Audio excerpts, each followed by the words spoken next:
ગઈકાલે ગુજરાતના અનેક જિલ્લાઓમાં ભાજપના નેતાઓ અને ભાજપના કાર્યકરો દ્વારા રાહુલ ગાંધીનો વિરોધ અને તેમનું પુતળા દહન કરવામાં આવ્યું। જામનગરમાં પણ આ જ સ્થિતિ હતી। ત્યારે જામનગરમાંથી હવે કોંગ્રેસી નેતાઓએ પણ રેલી યોજી છે અને રાહુલ ગાંધીનું જે પુતળા દહન કરવામાં આવ્યું તેની વિરોધમાં આવ્યા છે। કોંગ્રેસી નેતાઓએ કહ્યું કે રાહુલ ગાંધી પર જે આક્ષેપો લગાવવામાં આવ્યા છે અને રાહુલ ગાંધીને જે ચોર કહેવામાં આવ્યા છે, તમામ ભારતીય જનતા પાર્ટીના નેતાઓ વિરુદ્ધ કાયદેસરની કાર્યવાહી કરવામાં આવે। ત્યારે કોંગ્રેસી નેતાઓ અત્યારે પહોંચ્યા છે પોલીસ ફરિયાદ નોંધાવવા। પહેલા કોંગ્રેસી નેતાઓને સાંભળી લઈએ કે તેમનું આ મુદ્દે શું કહેવું છે। नहीं चलेगी भाजपा तेरी गुंडागिरी नहीं चलेगी नहीं चलेगी। राहुल जी तुम आगे बढ़ो हम तुम्हारे साथ हैं। राहुल जी तुम संघर्ष करो हम तुम्हारे साथ हैं। राहुल जी तुम संघर्ष करो, संविधान बचाओ देश बचाओ। भाजपा तेरी तानाशाही नहीं चलेगी नहीं चलेगी। भाजपा तेरी तानाशाही नहीं चलेगी नहीं चलेगी। भाजपा तेरी गुंडागिरी नहीं चलेगी नहीं।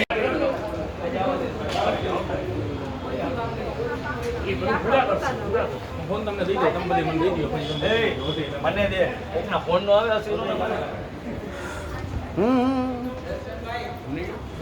બંધારણ બચાવો દેશ બચાવો।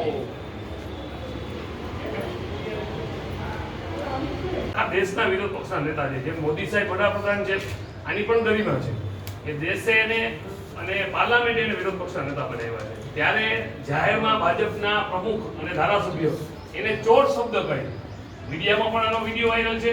ચોર શબ્દ ક્યારે સાબિત થાય કે એનો ગુનો સાબિત થાય તો હજી એની પર ચાર્જશીટ દાખલ થઈ છે, છતાં ચોર કેવા શબ્દો કહી એનું અપમાન કરેલ છે અને સાહેબ બદનસીબ।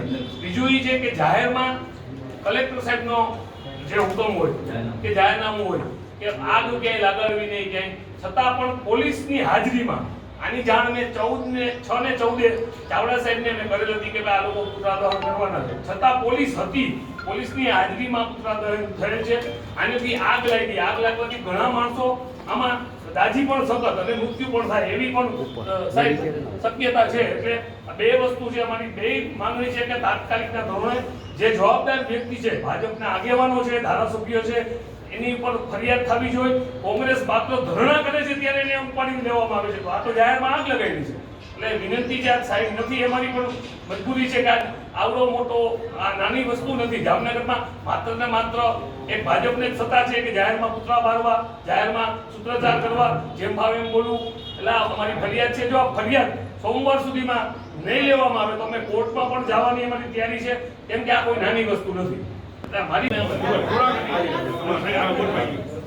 સાહેબ અમારી છે ને કોઈ આવેદન પત્ર નથી, અમારી એસપી સાહેબને દેવાની રજૂઆત પણ સાહેબ કોઈ બી કારણસર અત્યારે નથી, તો આપ અમારી આ ફરિયાદ લેખિતમાં છે। ગઈકાલે રાહુલજી છે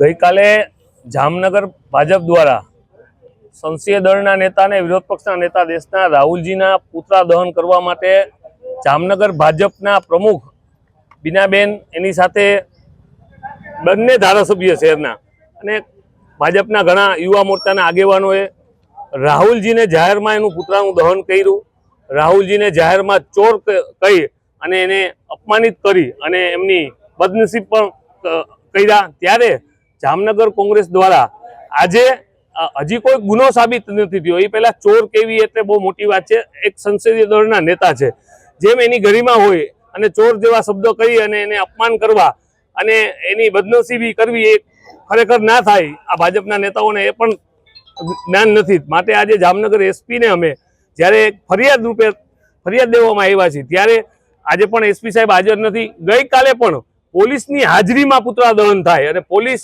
મુખ્ય પ્રેક્ષક બનીને આ બધું જોવે, ત્યારે ભાજપ દ્વારા જો કોઈ કાર્યક્રમ પુતળા દહન કરવામાં આવે, વિરોધ કરવામાં આવે તો એને શું છૂટ છે? કાયદો બધા માટે સમાન છે।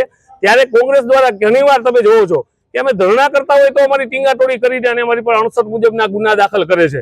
ત્યારે આ કાયદો બાબા સાહેબ આંબેડકર સાહેબે બનાવ્યો છે, આ સંવિધાનને ક્યારે પણ અમે તૂટવા નહીં દઈ। આજે અમારી આ ફરિયાદ લેખિતમાં અમે આપી છે એસપી સાહેબને, જો આ ફરિયાદ નહીં લેવામાં આવે સોમવાર સુધીમાં તો અમે કોર્ટનો દરવાજો ખખડાવશી અને અમે ન્યાય લઈને રહેશી।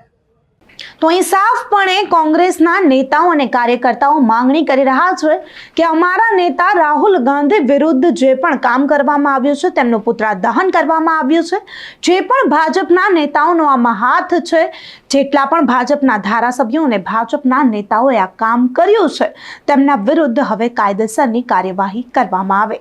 ત્યારે શું તેમના વિરુદ્ધ કાયદેસરની કાર્યવાહી કરવામાં આવશે?